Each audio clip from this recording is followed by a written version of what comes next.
নমস্কার বন্ধুরা, সবিতা ব্লগে সবাইকে স্বাগত। তার সঙ্গে বড়দের প্রণাম, ছোটদের বুক ভরা ভালোবাসা। তো দেখো, আজকে আমি একটা নতুন রেসিপি নিয়ে তোমাদের সঙ্গে চলে আসলাম। এটা শাপলা, জানো তো, এখন প্রচুর শাপলা উঠেছে। এই শাপলা দিয়ে আর এই যে ইলিশ মাছের ডিম আর একটু ছিল, রুই মাছের ডিম ছিল, সেটা দিয়ে আমি আজকে রান্না করব শাপলাটা। আর এদিকে আমি সর্ষের তেল দিয়েছি, আর তেলটাও গরম হয়ে গেছে। এবার আমি দিয়ে দেবো একটু কালো জিরে দিয়ে দেবো। দেখো, কালো জিরে দিয়ে দিলাম, আর পেঁয়াজ দিয়ে দিলাম একটু। তো দেখো, মাছের ডিমে আর আমি একটু হলুদ দেব, একটু লবণ দেব, দিয়ে মাখিয়ে নেব। আর এদিকে দেখো, আমার পেঁয়াজটা ভাজা হয়ে গেছে, এরকম ভাজতে হবে। আমি কয়েকটা কাঁচা লঙ্কা দিয়ে দিলাম। এবারে দেব পরিমাণ মতো লবণ, হলুদ হাফ টেবিল চামচ, ধনে গুঁড়ো হাফ টেবিল চামচ, আর আদা আর জিরে 1 টেবিল চামচ বাটা। আমি এটাকে একটুখানি কষিয়ে নেব, ভেজে নেব।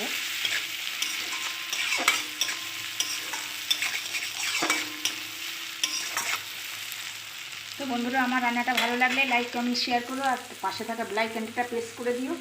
আমি যা যা রান্না ছাড়বো সব তোমাদের কাছে নোটিফিকেশান চলে যাবে। তো আমার সঙ্গে থেকো, আমার সাথে থাকো, আমাকে এগিয়ে নিয়ে যাওয়ার সাহায্য করো। তোমরা না সাথে থাকলে কিছুই হবে না।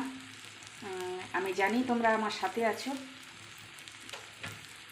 আর আমার নতুন বন্ধুদের অনুরোধ করব সাবস্ক্রাইব করে দেওয়ার জন্য। আর আমার ভিউ বন্ধুরা, আমার সাবস্ক্রাইব বন্ধুরা, তাদের অসংখ্য অসংখ্য ভালোবাসা জানাই। আর আমার যারা এখনও সাবস্ক্রাইব করেনি তাদেরও ভালোবাসা জানাই।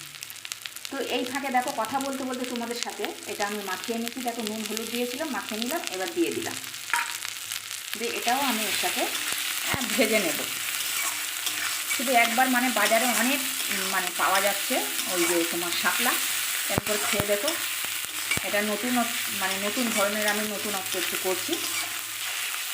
ইলিশ মাছের তেলকুটা দিয়ে আর রুই মাছের একটু ডিম ছিল, আমি বলি তাহলে এটাও দিয়ে দিই। তো চলো আমি একটু ভেজে নিই। তো দেখো, মাছ আর মশলা দিয়ে, এই মাছের ডিম আর মশলা দিয়ে আমার কষানো হয়ে গেছে। আর আমি এই চামচের হাফ টেবিল চামচ গুঁড়ো ঝাল দিয়েছি, সেটা দেখানো হয়নি। এই যে এই চামচের হাফ টেবিল চামচ দিয়েছি গুঁড়ো ঝাল। তো দেখো, একদম হয়ে গেছে, এটা কষানো হয়ে গেছে। এবার আমি দিয়ে দেবো শাপলাগুলো, জানো, এই যে কেটে রাখা শাপলাগুলো এবারে আমি দিয়ে দেবো। গ্যাসটা একটু আস্তে করবো।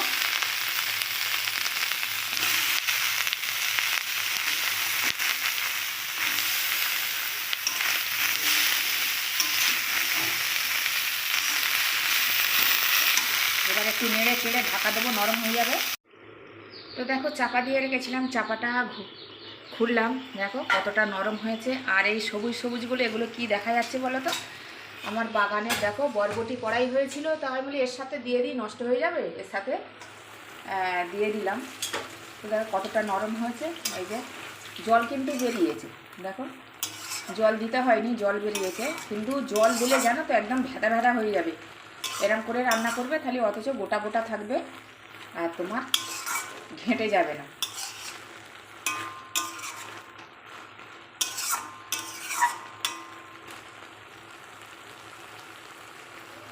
আবার চাপা দেব, গ্যাসটা একটু সিমে দেব।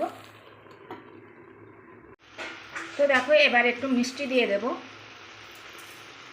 সামলাতে একটু মিষ্টি না দিলে ভালো লাগবে না।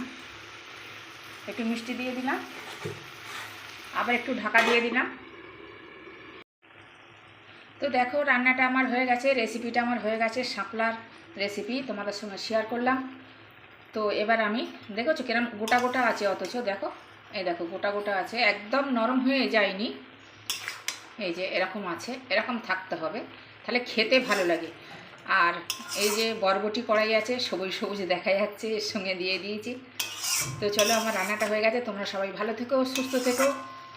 আর আজকের মতো নাচছি, এবারে দেখা হবে অন্য রান্নার সাথে, তো নতুন কোনো রেসিপির সাথে দেখা হবে। তো তোমরা জয় রাধে রাধে, জয় কৃষ্ণ কালী কালী বলে রাখছি। চলো, দেখো কত দারুণ হয়েছে।